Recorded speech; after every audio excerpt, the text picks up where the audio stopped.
Hello students, आज की हमारी वर्कशीट है हिंदी की और ये वर्कशीट नंबर 36 है और ये क्लास 9 के विद्यार्थियों के लिए है।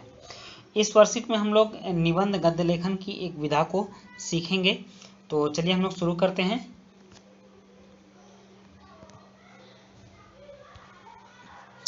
यहाँ कह रहा है निबंध गद्य लेखन की एक विधा है, मतलब कि गद्य लेखन की कई सारी विधाएं जैसे कहानी या फिर यात्रा वृत्तांत या फिर संस्मरण हो सकता है, डायरी लेखन हो सकता है। तो इस तरह से गद्य लेखन की बहुत सारी विधाएं होती हैं, जिनमें से कि एक विधा है निबंध।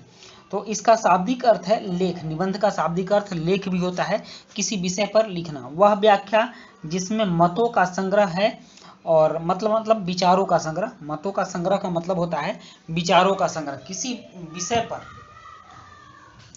किसी खास विषय पर अपने विचारों के संग्रह को निबंध कहते हैं। तो हमें किसी विषय पर कराए, इसमें किसी विषय पर हम अपने विचारों को लिखित रूप में एक विशेष क्रम में अभिव्यक्त करते हैं। इसमें हमारे विचार बिखरे हुए न होकर संतुलित होने चाहिए। मतलब विचारों का जो क्रम है यह निश्चित होना चाहिए और विषय के इर्द गिर्द ही होना चाहिए, विषय से विषयांतर नहीं होना चाहिए।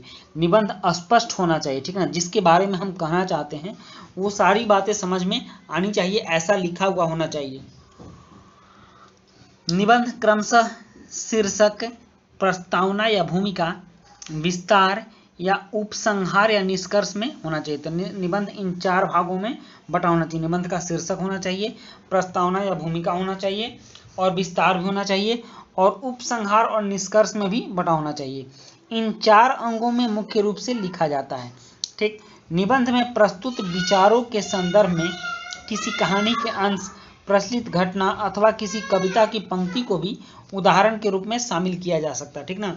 मतलब कि अगर हम निबंध लिख रहे हैं तो अपनी बात को बहुत अच्छे ढंग से समझाने के लिए, बहुत अच्छे ढंग से बताने के लिए हम कोई कहानी का अंश दे सकते हैं या फिर किसी प्रचलित घटना के बारे में, घटना का जिक्र उसमें किया जा सकता है। किसी कविता की पंक्ति को डाल सकते हैं या फिर कोई बहुत अच्छा कोटेशन हो जो कि काफ़ी प्रचलित हो और उस जगह पर सटीक बैठता हो, तो उस कोटेशन को भी हम लिख सकते हैं। कह रहा है अब आप नीचे दिए गए संकेतों के आधार पर इस निबंध का एक शीर्षक पहचान कर लिखिए और इन संकेतों का वाक्यों में प्रयोग कर ऊपर बताए गए क्रम को ध्यान में रखते हुए एक निबंध लिखिए। और संकेत के लिए कुछ चित्र भी दिए गए हैं, तो चलिए हम देखते हैं। पहले संकेत क्या है इसको देख लेते हैं। कह रहा स्वतंत्रता, यहाँ शीर्षक लिखना है, शीर्षक के लिए जगह यहाँ छोड़ी गई है, तो हम संकेत पढ़ लेते हैं। कह रहा स्वतंत्रता यानी आज़ादी। भारत लगभग 200 वर्षों तक अधीन रहा, देश गुलामी से आज़ाद हुआ। बहादुर लोग देश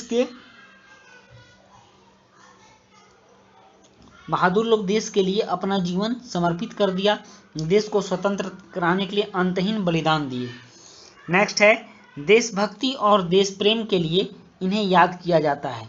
इनके कारण स्वतंत्र हैं, देश को अन्याय और शोषण से मुक्त कराने के लिए लड़ें, लोगों की सुरक्षा के लिए तत्पर रहें, हर परिस्थिति से गुजरें, कई यातनाएं सही, जन जन को प्रेरित किया, स्वतंत्रता आंदोलन का नेतृत्व किया और भौतिक अधिकारों के प्रति जागरूक किया।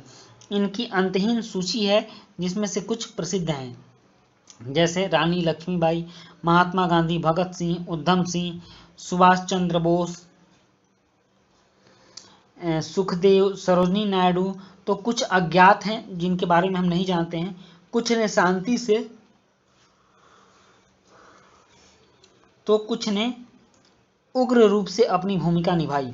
इनके निस्वार्थ एवं कठिन परिश्रम के कारण देश आज़ाद हुआ और इनके अनमोल प्रयास बेकार न हो, इसलिए हमें भी एक जिम्मेदार नागरिक के रूप में अपने कर्तव्यों का पालन करना चाहिए। तो इसमें से कुछ चित्र दिए गए हैं, जैसे देखिए यहाँ भगत सिंह का चित्र दिया गया है, सुभाष चंद्र बोस का चित्र दिया गया है और चंद्रशेखर आज़ाद का चित्र है, ठीक ना। रानी लक्ष्मीबाई का चित्र है, महात्मा गांधी का चित्र है और भी बहुत सारे चित्र हैं जो कि संकेत के रूप में दिए गए हैं कि इन लोगों ने भारतीय स्वतंत्रता के लिए बलिदान दिया, अपना समय दिया और इन लोगों के बलिदान का परिणाम है कि आज देश स्वतंत्र है और देश इस स्थिति में पहुंचा हुआ है, हमें अपनी सारी बातें कहने को मिल रहा है, हम जहां चाह रहे हैं वहां रहने को मिल रहा है।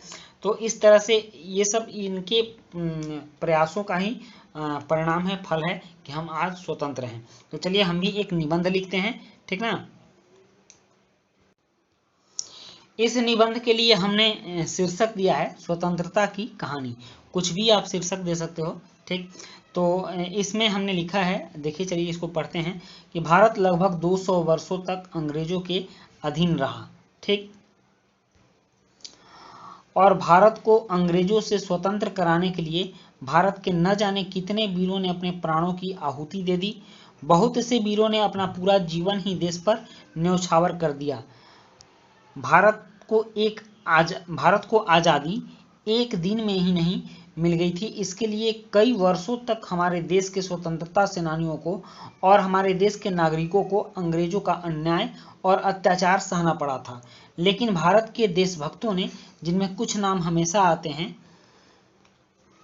भगत सिंह, उधम सिंह, राजगुरु, सुभाष चंद्र बोस, चंद्रशेखर आजाद, महात्मा गांधी आदि हुए, जिन्होंने अंग्रेजों से खुलकर लोहा लिया और भारत की आज़ादी में महत्वपूर्ण भूमिका निभाई। भारत ऐसे ही न जाने कितने वीर सपूतों के बलिदान का परिणाम है। हमें ताउम्र, ठीक, हमें ताउम्र जिम्मेदार नागरिक के रूप में अपने कर्तव्यों का पालन करना चाहिए, ठीक। तो इस तरह से हमने एक निबंध लिखा है स्वतंत्रता की कहानी पर। और देखिए ये भी बटा हुआ है, सबसे पहले ये जो पार्ट है, ये पार्ट शीर्षक के रूप में बटा हुआ है। नेक्स्ट ये भूमिका है, यहाँ से जो वर्णन किया गया है ये भूमिका है। और फिर ये वाला पार्ट व्याख्या है, ठीक ना, ये जो पार्ट है ये व्याख्या है। और नीचे उपसंहार या समाप्ति है, ठीक। तो इस तरह से निबंध के 4 भाग होते हैं और इन चारों भागों के माध्यम से आप अपनी बात को अच्छे ढंग से कह सकते हैं, किसी को समझा सकते हैं। तो ये आपकी वर्कशीट कंप्लीट होती है और मिलते हैं हम लोग नेक्स्ट वर्कशीट में। तब तक के लिए गुड बाय।